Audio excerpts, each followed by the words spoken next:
Welcome to Wild Contemplations. My name is Kristin. I am one of the hosts. I am a 1/3 emotional projector, and my astrology is Sag Sun, Libra Moon, Pisces Rising.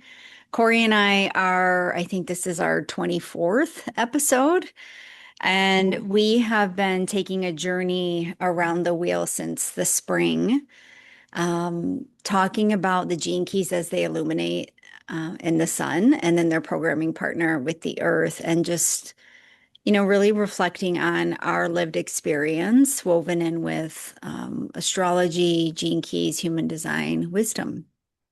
So, Cori. Hello, my name is Cori. I am a Cancer Sun, Virgo Moon, Virgo Rising, and a 4/6 sacral manifesting generator in human design. And yeah, we are having fun on this little journey. We are in Leo season, and we are officially in eclipse season because the sun, I think 2 days ago, moved within 18 degrees of the lunar nodes. So we also had a third quarter moon, last quarter moon yesterday. So we'll weave that in because we've been tuning into the moon as well. But last week we were contemplating the sun in 33 and the earth in um, 19. And then the sun just moved in yesterday to the seventh gene key, which we'll be contemplating today, along with its programming partner, the 13th gene key. But before we get into it, we'll just settle into the space together. We usually take those 3 breaths here at the beginning. So if it feels good to soften your gaze or close your eyes, maybe bring a hand to the body, and we'll just take 3 breaths together.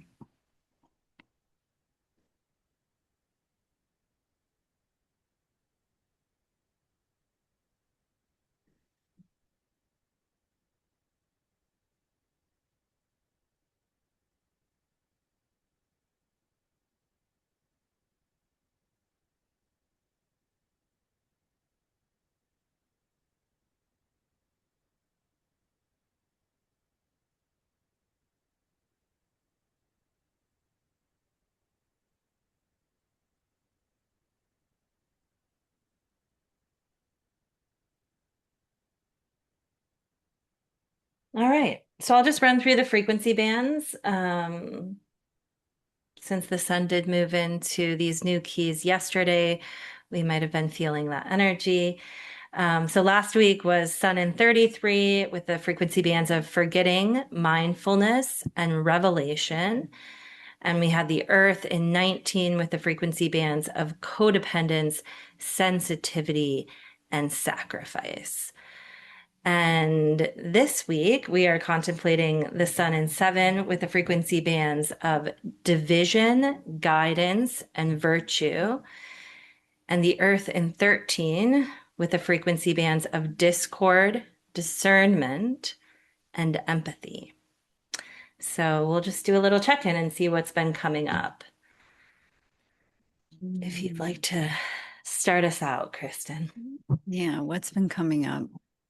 Well, I I feel like this happens like every other episode where I feel like distracted, scattered, overstimulated in some way, which is kind of interesting to see those patterns emerge. But on the other side of that, the other thing that I'm feeling is maybe a bit of overextending myself in terms of um, connecting with people. So I go in and out of these phases of I kind of will hermit and be very internal for a while, and then I want to be out and about connecting with everyone and just, re-upping my old connections, meeting people for coffee and breakfast and lunch and whatever, happy hour.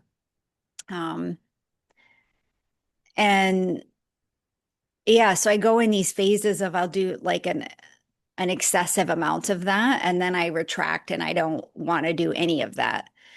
I'm in that space right now where I'm maybe doing too much of it. In fact, I was supposed to meet somebody today, and I reached back out to her and I said, actually, like yesterday I ended up being overextended and then I didn't get any of the work I wanted to get done. And so I said to her, why don't we plan another week? Um, so that's interesting too. I remember at one point when I was really gaining consciousness of how I was spending my time, I gave myself permission to look at my calendar on a weekly basis and cancel anything that didn't feel aligned for me.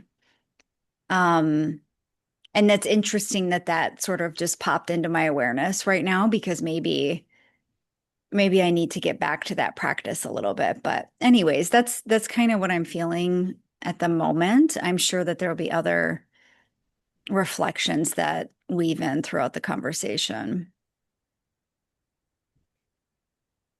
I'm smiling over here because I'm having similar experience. I think we talked a bit last week, and we talked all throughout this of me saying how I take those regular moments of pause and yeah, just like when there has been a lot of interaction or social activity going on, just taking some space and time to like tune in. Because if we do connect with the keys from last week, especially like the 19 and just like the way that we're able to tap into the world around us, the people around us, the beings and creatures around us, then it can be helpful to just take some space and time to the self. And then I also shared last week how the sun just moved in yesterday, actually, into my 12th house. And it's been a practice of mine for quite a few years now to kind of take the month to retreat in ways that feel good for me. It's not like I take the entire month and like don't, come out of the house or, interact with people at all. But it's just giving myself more of that permission, like you said, um, to cancel plans, to not make plans, to just not feel the pressure to sort of be out in the world if I don't feel like it. Um, what ends up happening each year, usually, though, is that um, there's a little dance that I end up having to play because there's like a pushback on the boundaries.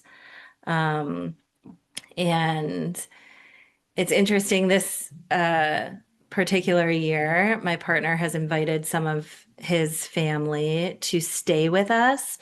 So it's like like people coming into the home, which is normally the place where I kind of take my time and do my thing and relax. So it's been interesting to navigate, and I'm just moving through it. Actually, like this has come up at different times. I don't know that it's ever come up specifically at this time of year. There's been some other things, but it's come up throughout different points in our relationship. I tend to like, I don't know, my house is sort of like my sanctuary. And so I I'm kind of a little particular about letting people into the space. And it's interesting when you live with, someone else, in finding that balance. But anyways, I am handling it a bit differently than I would in the past. And there was even a part of me leading up to this that was thinking about leaving, like was thinking about just not being here.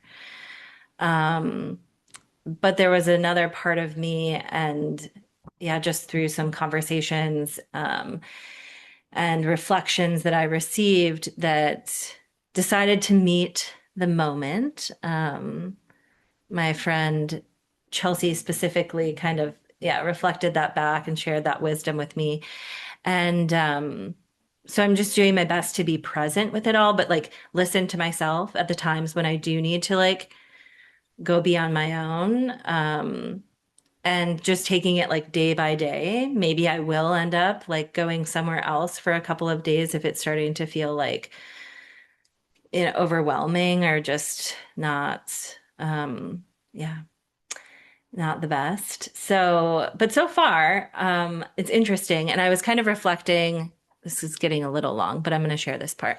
I was kind of reflecting too how some of the outer planets, well, all of the outer planets, those slower moving planets, those more generational planets, have all moved into more extroverted energies. So they're in fire and air now, as opposed to earth and water where they have been. So just seeing how that shift is also happening more collectively and just like being open to, okay, this maybe doesn't have to go the way that it's always gone before. I mean, I'm always open to things changing, but just like knowing that maybe my retreat this year is going to look a little bit different and still just keeping some space for how that wants to unfold.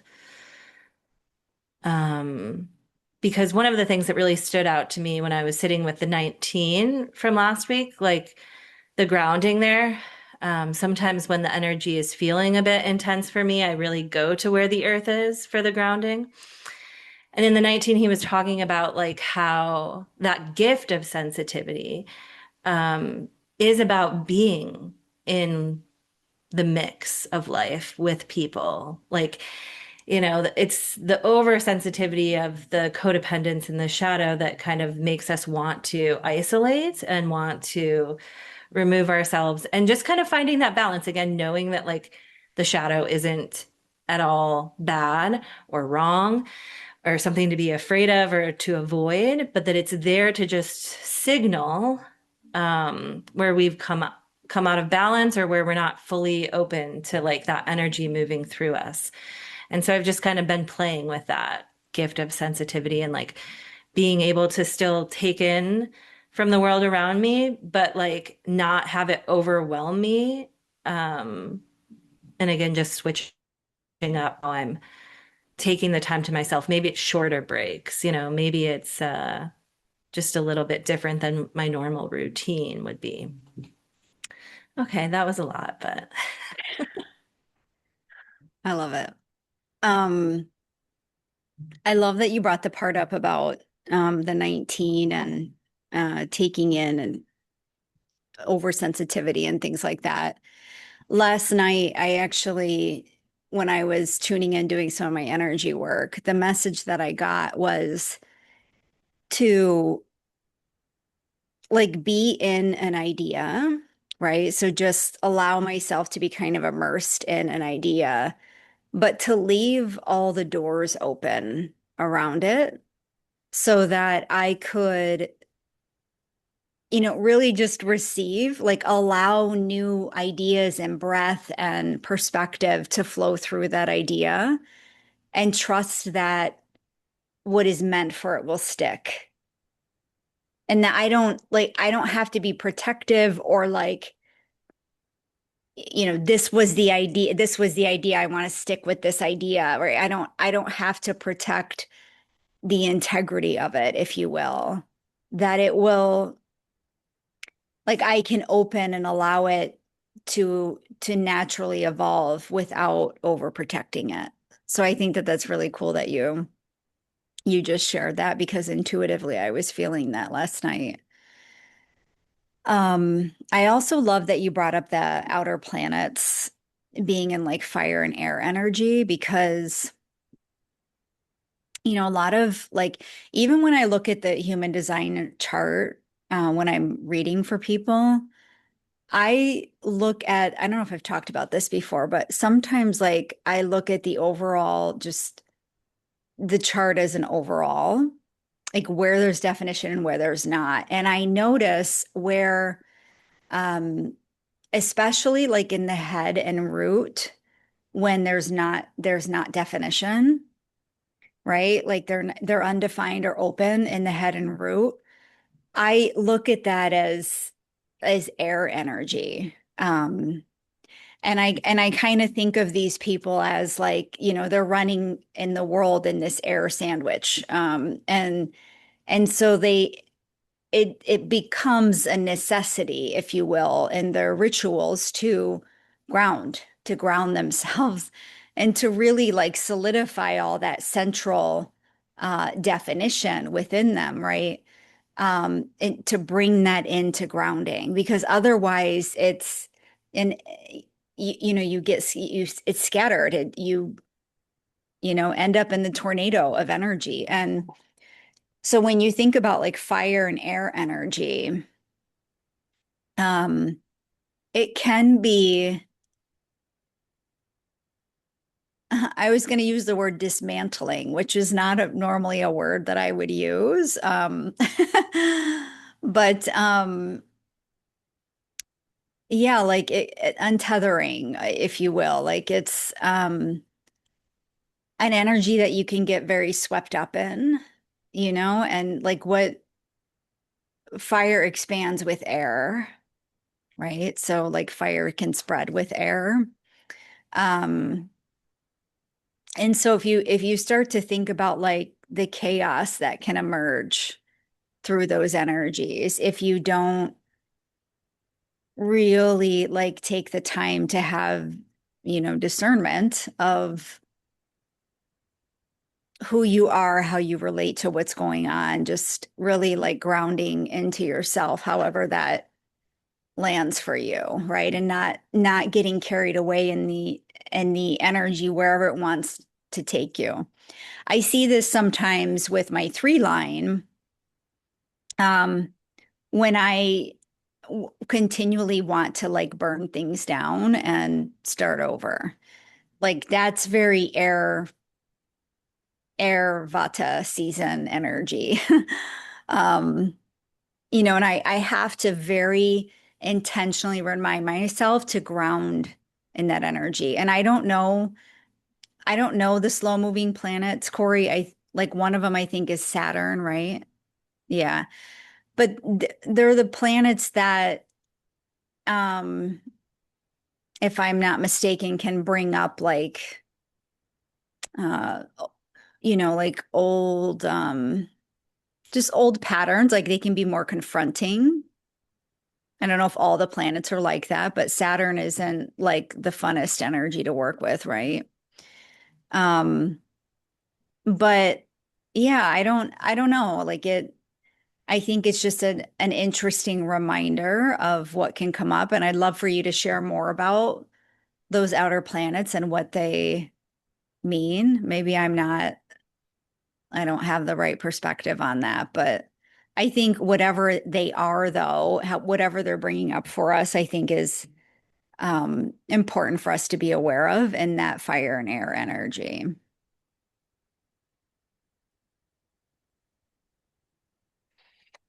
Yeah, I love you bringing this into the conversation because I think that it's especially supportive right now too during eclipse season. Um, Again, not only do we have those like outer planets that have just moved in to fire and air, they've all just kind of like made these aspects that are really shifting and changing things. Maybe not, like sometimes it gets a lot of hype, I think. But I think those changes are happening. They might just be happening a bit more subtly or like internally at first. And then, we do have the nodes that have just moved into fire and air. So like, and we're in, the sun is in a fire sign, the earth is in an air sign. So like we're in this energy, and I think it's really helpful to explore it some more. So yeah, the slower moving planets would would encompass Jupiter, which takes about 12 years to go around the zodiac or the wheel like we're doing. Saturn, which takes about 29-ish years to go around, like you said. Um, it would also include Uranus, which I believe is around like 84-ish years. Um, Neptune, which is longer than that. Like, I'd have to double check the length of time, but typically, like, we wouldn't experience it in our lifetime, like Neptune coming back to the place it was when we were born, and then Pluto too. Like, for instance, Pluto, the United States just went through its Pluto return. So, it takes like a couple hundred years for it to move around the wheel. And so, what I would say with like, those planets is basically, especially, uh, especially Uranus, Neptune, Pluto, those are going to, like, you're going to have that the same with the people in your generation, typically, right? And Jupiter and Saturn is a little different. Like, it would more be people, like, for instance, in the grade you grew up in or something like that.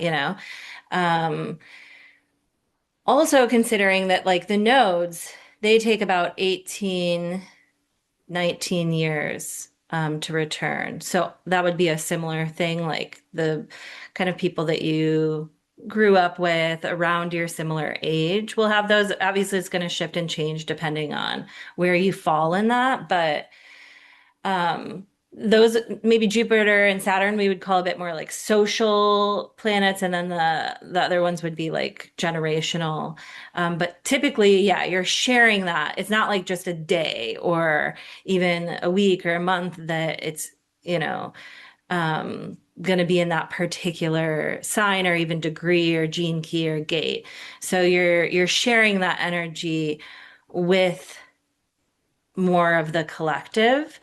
And then it's going to be carrying themes of that particular time that you have chosen to come into the world. And yeah, we can maybe go through like each one a little bit at a time and kind of explore them more. Maybe we'll do it when we have, actually, it's kind of cool because where the Earth is right now is where my Jupiter is. So maybe we'll kind of do it when we have those planets there. And then that way we can kind of explore what that, just like the flavor of it. And I would just encourage Yeah. everyone to kind of like feel into their own.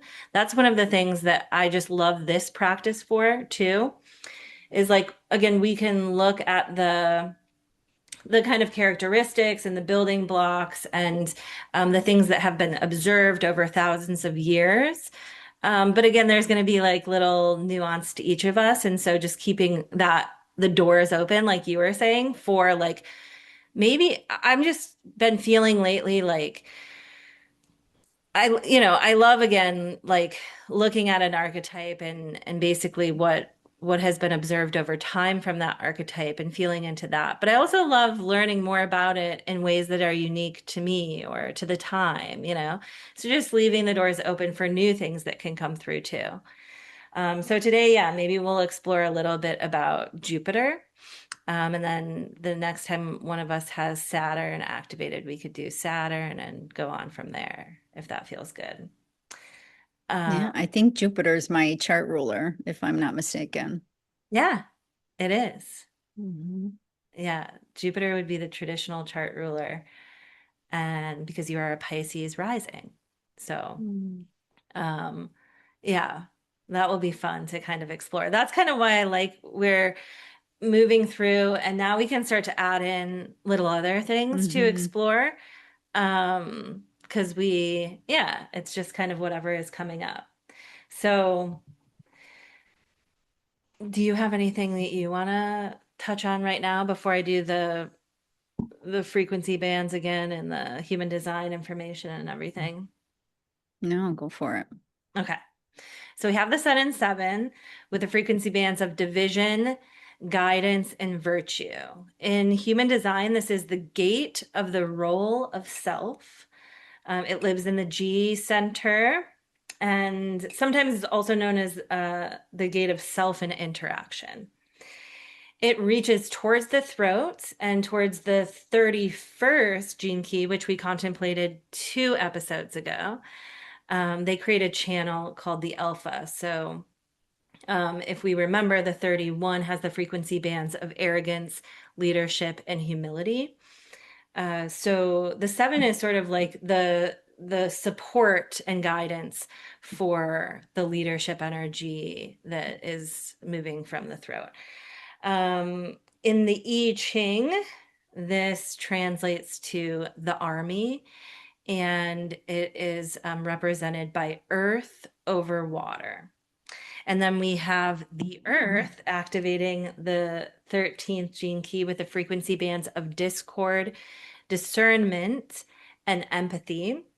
In human design, it's the gate of the listener, and it also lives in the G center and reaches towards the throat. And it makes a channel with the 33rd gene key, which we just contemplated this past episode, this past week. This channel is called the prodigal. In the I Ching, it translates to the fellowship of man, and it is represented by heaven over fire. So, yeah, this 13 is actually where I have my Jupiter, and so I'll weave in the Jupiter energy as we explore a bit what's coming up. But I'll check in with you first. Yeah, what's coming up for me actually is, and I love that I never know what's going to come up. I really like being open to see where these conversations go. So what's coming up for me though, as you were sharing, was that I've been having a lot of conversations recently around change and consciousness. And Cori and I, when we contemplated the leadership a couple episodes back, I think it was, we were talking a lot about, how we're moving out of this hierarchical leadership into more of co-leadership. And, sort of what does that look like? And I met an old friend for brunch this past weekend, and she has a consulting company who guides a lot of organizations and leaders through change. And I was asking her, since I've been out of corporate now for 7.5 years, I was asking if she's seeing, more openness around change in those environments. And, just is that shifting? Are people like, what is she seeing shifting with respect to that? Because a lot of people, um, in the last 40 years of my life have been very resistant to change.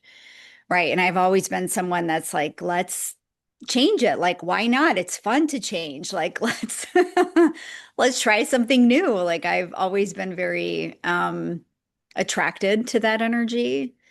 Even though there's still probably some things in my life that I don't want to change, like some of my like structures and routines and rituals that I get a little protective over if I don't have time and space to do them as I would like, right?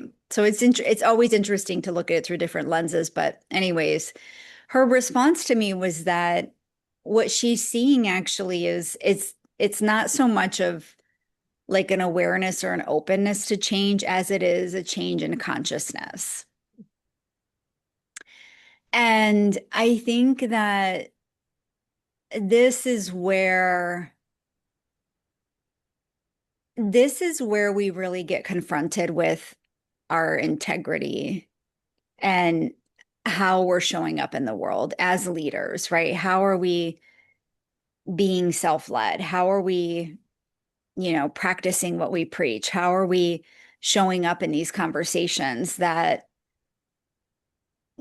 can really shift someone's perspective or, way of life or be a turning point for them, can have the potential to be a real catalyst in someone's life. And so, what is it that we're out there practicing? Last week we were talking, not last week, just a couple days ago, we were talking about like identity a lot.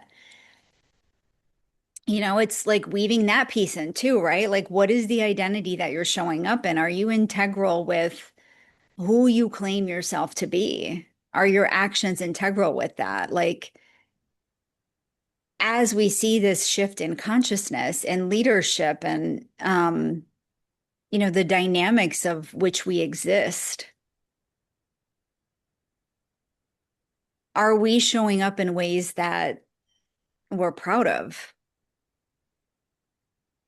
Because, like we were talking last week, one of the questions that came up was like, how do you um, impact, evolve humanity while like being in a formless state, right? Just being. And one of the things I brought up was just even walking in your neighborhood, the impact that that has, that your energy moving through that space actually has more impact than we realize without even interaction with someone. And I still don't like fully, I'm still not all the way there in that contemplation, right? Nor will I probably be for a while. Um, but how we how we show up, whether that's in conversation, whether it's just the way we exist on the street when we're walking, that's where I think right now is a beautiful invitation to reflect on that a little bit and check in on our integrity and am I is everything that I'm deciding that I'm acting on working for or against what I stand for? And am I happy what I stand for? Is this what I want to stand for? That was like the initial thing that came up for me when you were sharing. I love this because it's been coming through as I've been sitting with these keys. I think when I hear these frequency bands at the shadow level, the division and discord.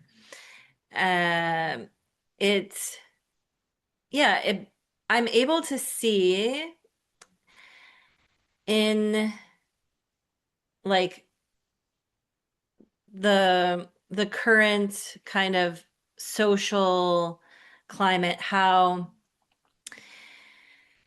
there's like this fine line between, you know, really standing up for what you believe in and your truth and what's in alignment and what you feel is good and right for you. And then, like, taking it to a place where it actually turns into like a divisive, discordant kind of energy because then you're not making room for everything to be and like kind of condemning um other energy, people, situations like that don't fit into your particular way of seeing the world. And we're going to actually continue to kind of explore these themes as we move through this season. Um, and I feel like we've already been having conversations about it, just like in the last few episodes, and we're going to see when the sun moves into the next transit, these ideas around intolerance, um, and just like again, that that fine line between like knowing what is good and right for us and isolating or shutting out anything that doesn't match that. And again, I think that that can in turn become quite like the opposite of actually, it becomes counterproductive, essentially. It's like the opposite of what we're really wanting to see in the world through gripping so tightly to like what we want to see or change. Um, that's just as you were sharing something that really stood out that I've been noticing over the last several years, actually. Like, probably I've noticed it really just out there in the energy for at least probably close to a decade.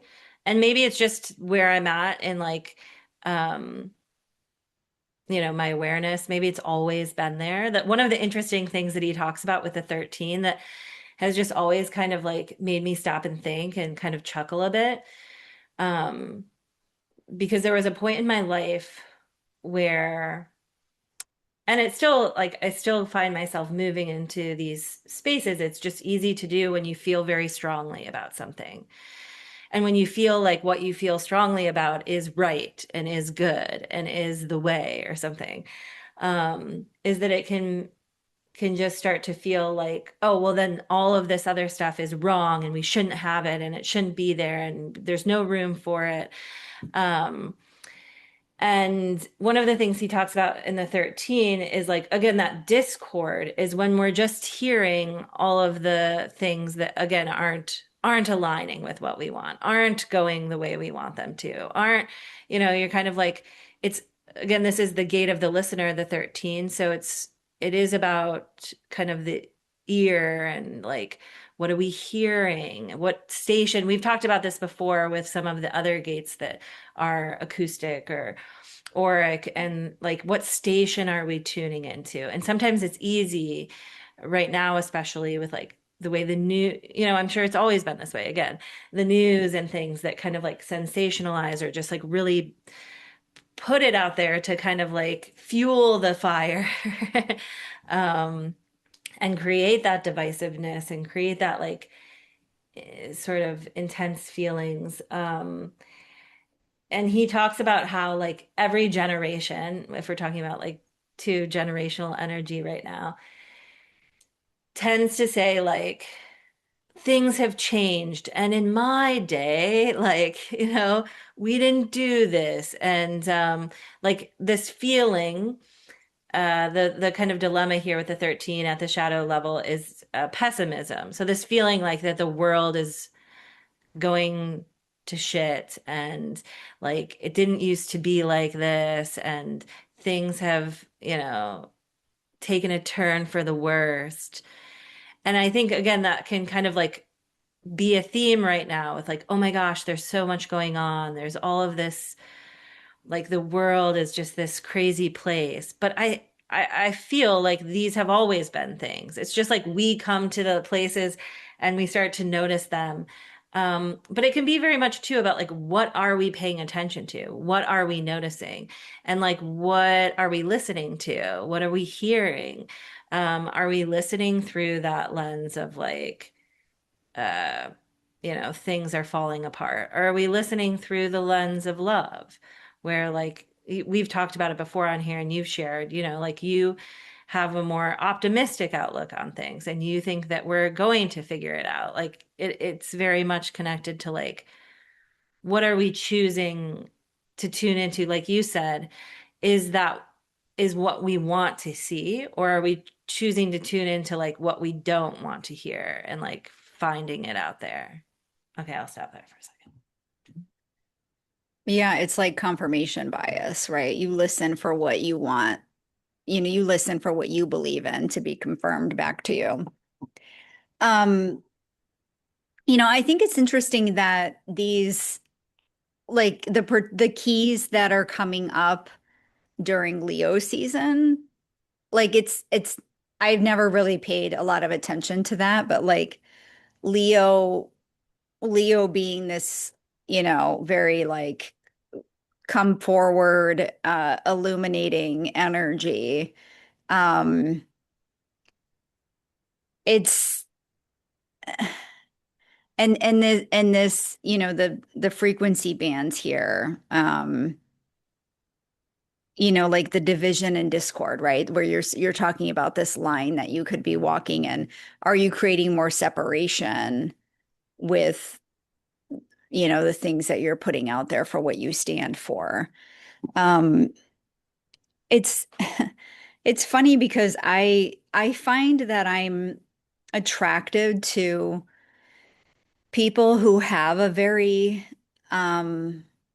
distinct viewpoint on things. Like they're very,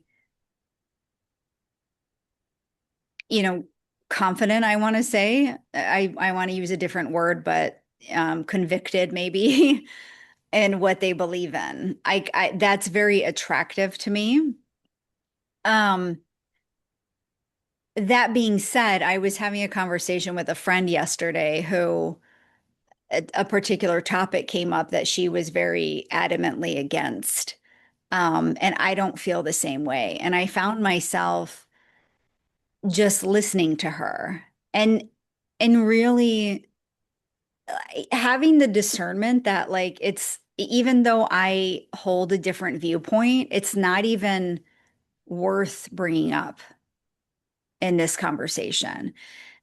And that was my choice, right? And then I went back to my college days where I took an intercultural communication class, and we were talking a lot about like stereotypes and racism. And we did these really cool, she was like the coolest professor I've ever had. I don't know what she's doing with her life now, but we watched the movie American History X in it, which was such a profound, I love that movie. It was just, it's just Edward Norton, and it was just phenomenal. But anyways, one of the exercises she did was she would describe like, here's this, successful physician who's won all these awards and blah, blah, blah, right? And who now we were to write down the description of this person, right? And what would most people would write like a elder white male or something, right? And the description happened to be of a female. When she did the basketball player, most people are writing African American, yada yada, and it was the Asian Yao Min, I think his name was. Like I'm probably dating myself at this point, but it was a very interesting exercise for someone who, like, I don't like I didn't see myself as having stereotypes, for example.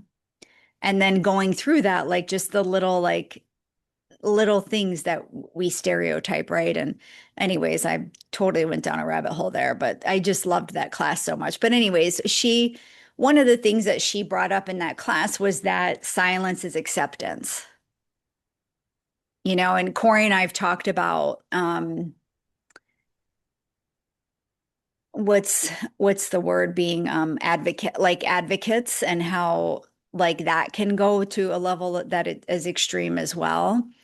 Um, right. And how even in some certain um social movements, like I've had friends come to me and say, I can't believe you're not out there using your voice. Um, and it is an interesting, like all of that now to say, to put all that in the pot to say, you know, what is it that attracts me to people that have such conviction? But also like how are we receiving that information? I I think there's a way to receive it through a lens of separation, and also to receive it from a lens of just like I love that you're so convicted over this. I love that you're so passionate over this. Right? There's that side of it too. right? And then the same thing with like me choosing not to voice my opinion yesterday with my friend. Like that was my discernment. To me, it wasn't like she was so convicted in her, like, I am very against this, and I'm not, but I just didn't, and at the time feel that there was value in me expressing, I have a different thought on this. And it doesn't mean that I rolled over and hid and said, I'm afraid to express my opinion, right? So then what is the line? What is that line actually when you're on the expressing side of it? So if there's a way that we can choose to receive and act, in response to it, then like how do you exude that energy in your expression that also indicates like I am convicted as fuck about this and I would still be open to hearing what you have to say. I actually very much feel this way with a defined head. Um, in human design, they say that defined heads tend to be close-minded. We're the opinionated, close-minded people. Like we have very distinct thoughts and opinions about things, and I do. But I think that my one line, and I think I've expressed this before, my one line wants more perspective and info. I want to like take it all in so that I can actually have the best opinion about the thing. Right? So how do you express from that way? Is all this making sense to you? Yeah, it is. And I'm not saying like I don't know, I'm just throwing these contemplations out there as like Absolutely. general Yeah, I don't feel on the spot vibe. to like have all the answers. Um, but I do think we've kind of talked about this before in the sense of like, you know, I think it can be much more powerful to live something out than necessarily like make a statement about it, you know? Um, and I think that there's a deep power in listening. Um, and just allowing um what is to be and to hear it, to hear ourselves, to listen to ourselves, to listen to the other, um, to keep that space for like change and evolution. And I just feel like anytime we're like kind of gripping something too tightly, uh, there's not that space again for um more things to just be and exist and kind of like allow it to emerge on its own. I'm just know in my own experience that the things that I have felt incredibly convicted about and like, have really kind of maybe been a bit more emotionally driven. Um, that as I've come into this contemplative practice and I've opened myself up to listening to myself, like really myself, like not what everybody's doing, not what's the right thing to do, not what's the, expected thing to do, but like really in me, what do I stand for? And for me, it just continuously comes back to love. And again, there's it's like this kind of love that's like a undefinable, infinite sort of love that I have to kind of keep checking back in it with, is this a conditioned idea of what love is? And it's not just this, oh, we just let everything, no, we don't have any sort of feeling or say or boundary about it. But it's like, I don't know, it does feel a bit more malleable, maybe, or just a bit more accepting. Um, because, yeah, I think before, like stuff like that, like silence is acceptance, then I would have felt very strongly like, oh gosh, if I don't accept what's Yeah. going on, then I need to say something about it. But Mhm. that's me doing it because because now it's gotten to the point where I feel afraid, like if I don't, oh no, that means this based on what somebody else is saying. So it's like this, yeah, I think for each of us, it's so unique. Um, and it's ever changing. And I used to feel like, there's certain things that you just don't change on. And there's some things that I feel like pretty solid about. But I've gotten to the point where I can feel solid about them myself. And again, kind of, leave space to know that like I'm the one feeling solid about that. No one else has to feel that way. And I think maybe one of the tricks is like if we're feeling like everybody else should feel the way that we feel, then there's probably something there to explore with curiosity and to listen to. Because there's some sort of fear there that's kind of driving the show. Because if we're really rooted in our own like inner guidance and authority, then we don't need anybody else to agree with us. And we don't need to do anything because somebody else said that that's the right thing or the good thing or what we should do. It's like we have cultivated this relationship with ourselves through listening to know that like we've got we've got it. We know ourselves. We take responsibility for ourselves. Um, and that, you know, the rest the rest of the world gets that opportunity as well. And I think that's the leadership that we're moving into, as we've talked about before, where it's not like, it's not like, hey, come do what I'm doing. This is the right way. Follow me.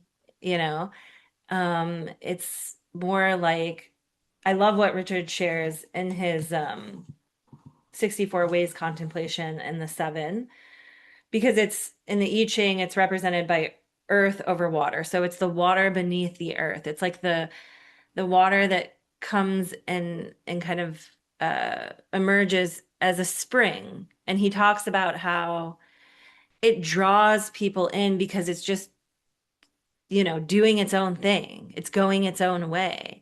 And then it's coming up to be there as a source of sustenance for, communities and creatures but just through like, again, moving beneath the surface, um, and then kind of quietly sort of bubbling up and out. So I have always loved that. And the 13 in the Gene Keys book, it's the chapter is called Listening Through Love.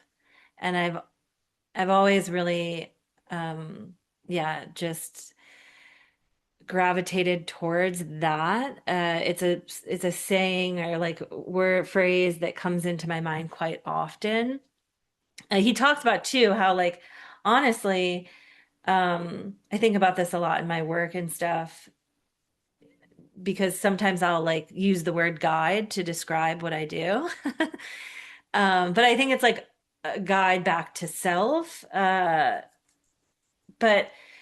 he says most people actually don't need guidance. They don't need like, someone to tell them what to do or advice. What they actually are craving is someone to listen, you know? Um, and like you said, sometimes there's it's just so powerful to just sit with someone and listen and not have to give your opinion back if it's not the same as you, you know? It's just like I can hold space for you to just be, and I don't have to then be like, "Oh, well, for me, this is the case," you know? Because you already know what it is for you. So like you don't, you know, like you said, you can use your discernment there, I feel like. I don't know where I went with that, but just let it come through. Oh, it's perfect. Lots of points here. Seeing love, as this everything coming back to love, I keep hearing acceptance, like just this totally like surrendered space of allowing what is to just be like that energy. I also love the reflection of, essentially if you're listening to someone and you have an intolerance for what they're saying, or like you want to say they're wrong, you're wrong. That being an invitation. And also with that, I was thinking about it just from a layered perspective of how often do you see that happening, like based on your, I want to say, bias of the person. So, like, do you find yourself being more accepting, more tolerant of people that you have a certain lens of versus other people that right? Like, can you hear the same thing from two different people and be like intolerant of one and accepting of another? Like, where do those nuances start to unravel and unfold? And I think it's a beautiful invitation for all of us to look at because I would love to say that I can sit and listen to anyone through this, you know, total space of surrender and acceptance of what is that, just totally neutral. But I'm a fire energy and I'm like, I get riled up about things and um anyways, it's interesting though, or even like, for me, for example, sitting in session with a client, the space that I hold there is different than what I hold in other relationships and spaces sometimes, right? Could I offer that same, I'm going to keep going back to that word tolerance because it's just there for me. And I don't want it to sound like I'm tolerating people. Um, but the patience, I guess you could say, right? Can I hold them in the same space of patience and true openness and listening? Because when we're listening to offer our opinion back, or here's what I think about it, we're not really listening to them, right? And the more that I've found that the more that especially when I'm upset or I want to like kind of bite back, um, the longer I just keep my mouth shut and listen, I can actually find some level of understanding in what the person is saying. Oh, I can see that point of view. It doesn't mean I always agree with it, but like I will notice an openness come, right? Um, what else was I going to say about what you reflected?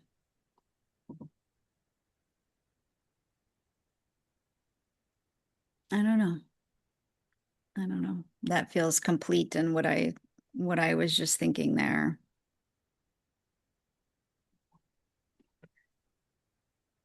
Yeah. I love I've really kind of just felt more of an invitation over these last few years to like really listen. I'm someone who um was very conditioned to like listen with like be ready to respond. Like listen to what they're saying, but like be ready to show them that you're listening, or like have yeah, something to say back. And so for a long time, because of that conditioning, I don't think I was really listening because I was, that's a different kind of listening if you're uh, like listening to what they're saying, but you're also kind of drafting your response already, you know? Like, what am I going to say? Sometimes it even, like, I can feel it pop back up on here. And we might have talked about this before. But sometimes, like, if I go into deep listening, then I'm like, oh, shoot, what am I going to say Yeah. back? Like, um, but yeah, it's a conditioning I think that we receive sometimes to like it's to show maybe that we are paying attention. Probably picked it up a lot in like school and things like that. Uh, but there's something just really powerful about listening with no agenda. And I mean, he talks about this. Yeah, I think he talks about this quite a bit with the 13 because I'm like, I just feel too, there's always like there's emotions involved here, right? Because I think that's sometimes too why we stop listening because something strikes like an emotional chord and then we're listening to it through that lens of like this is, you know, getting me kind of uh almost like reactionary or something because it's bringing up emotions in me and so that kind of can interfere with the listening. Um, but I think that this is something that is part of the change that is happening that, whether we want to look at it as, the shift of the outer planets and certain aspects that they're making, or if we want to look at it as, the 2027 mutation in the solar plexus, all of these are pointing to this idea that, like you said, your friend was recognizing of a change in consciousness. And it's a change that's, again, like, we have these awareness centers in the human design body graph. And this is just like kind of the way that it comes through. But over time, the command center for the awareness, so all of them are awareness centers, but like the sort of command center for it, or like where most things are kind of happening, and we're, really, uh, yeah, kind of r making decisions and things like that is has changed over time and it's moved from one to another. And so we're moving more to the solar plexus awareness, which is so deeply connected to our emotions, to our connections with others, to the spiritual realms. It's moving a bit away from like the binary thinking of the ajna or the mind that like likes to organize things and see things in like certain ways. And I feel like, yeah, there's something with this 13 then and the 7 too. Um, because they are in that G or identity center. Like they're taking us in a different direction than maybe we have previously been moving as a collective. And they're both part of collective circuitry. One's on the understanding or logical side of things, and one's more on the sensing or, imaginal side of things. And, one looks to the future, one looks to the past. And again, it's just, I think they're coming into a greater balance. Um, and it's changing the way that we communicate, I think. And a big part of that maybe is starting to move into a deeper space of listening. So, like, it's interesting with the empathy, he talks about how a lot of times we think like of empathy as like, oh, like I can really, um, feel what another is feeling. But I think sometimes we're still taking it through our own lens, We're, yeah, we can, it's even maybe sometimes more of like yeah, like we can understand their perspective, we can kind of feel what they're feeling, but we're still feeling it through our experience too.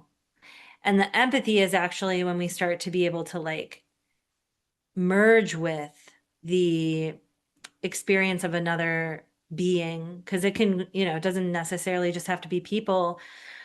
It can be the earth, it can be creatures of the earth, interdimensional beings, whatever it is.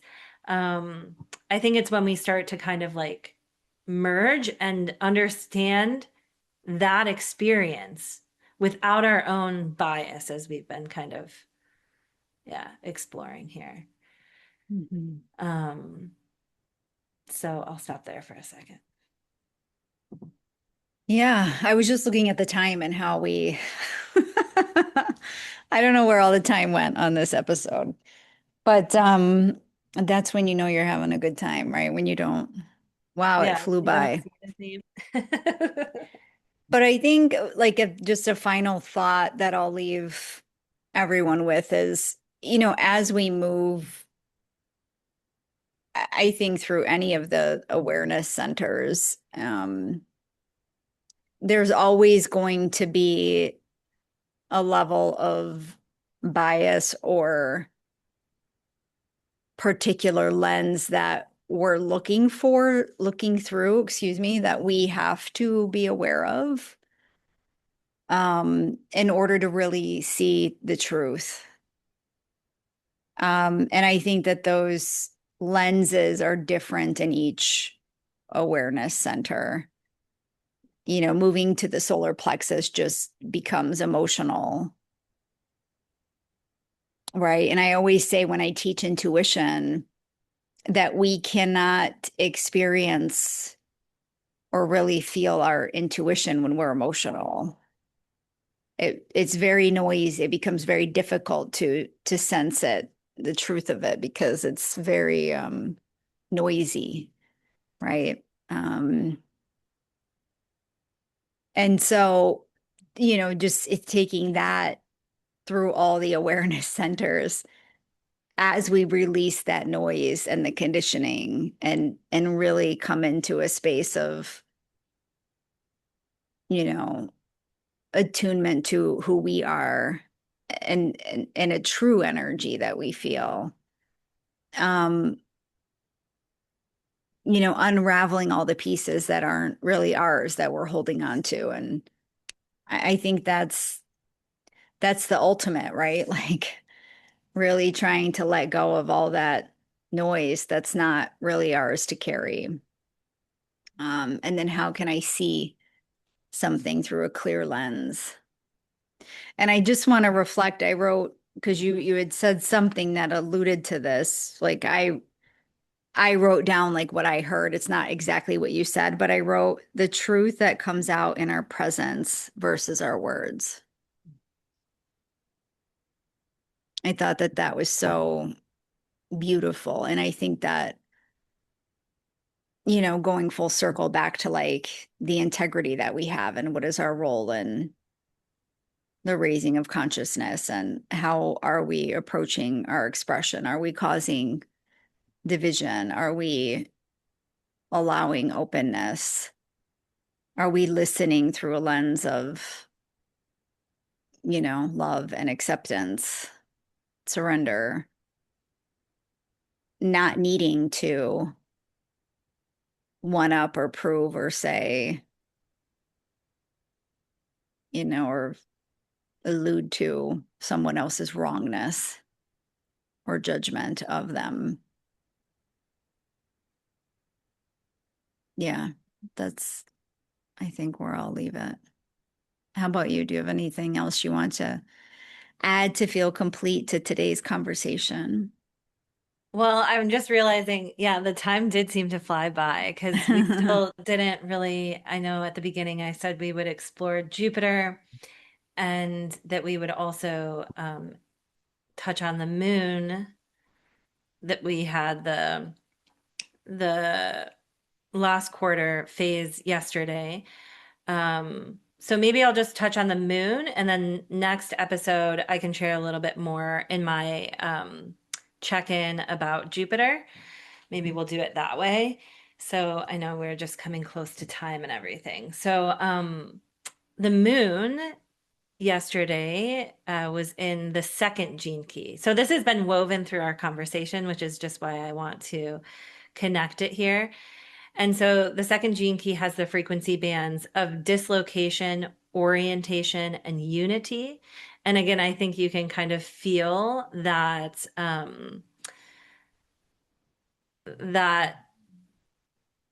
unity through our entire conversation. Um, and just feeling into that being a theme right now as we begin to get closer to closing out the lunar cycle. Um, and you know, it squares this 7 and 13. So they do have this relationship. Um, Again, if we listen to those frequency bands and key words there, like,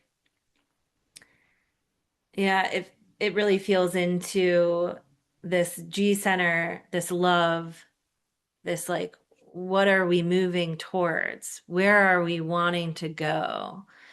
Um, And again, I think the invitation is like we're wanting to come together. You can see it in everything, but again, like really deeply listening to ourselves and to the world around us, and like showing up in ways that we are uh, just embodying and being an example of that unity versus the separation.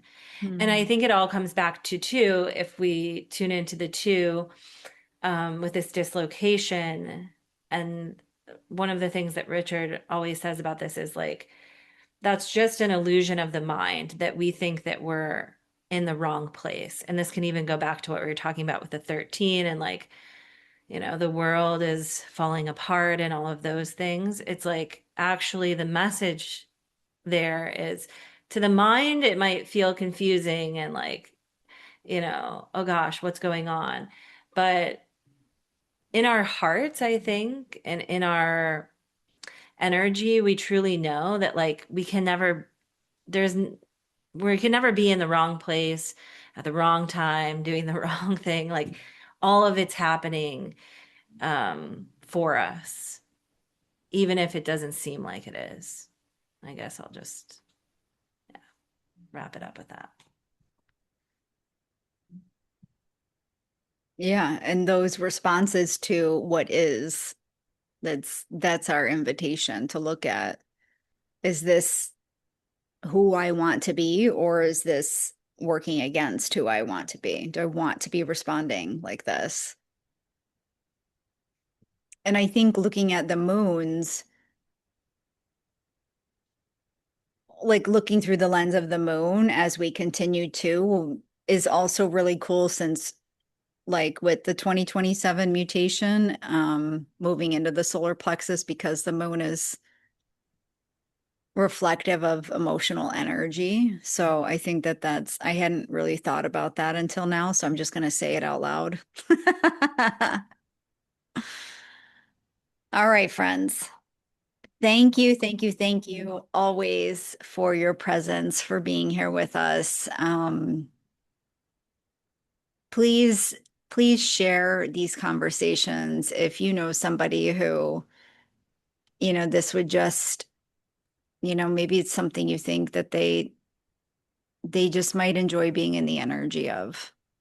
That would be really rad. So, and then if you have reflections or comments or questions that you want Cori and I to contemplate on the podcast, like please send those our way. We would love to incorporate all of you more into these conversations. So thank you for being here. Thank you, Cori. Thank you, Kristin. And we'll see you next time.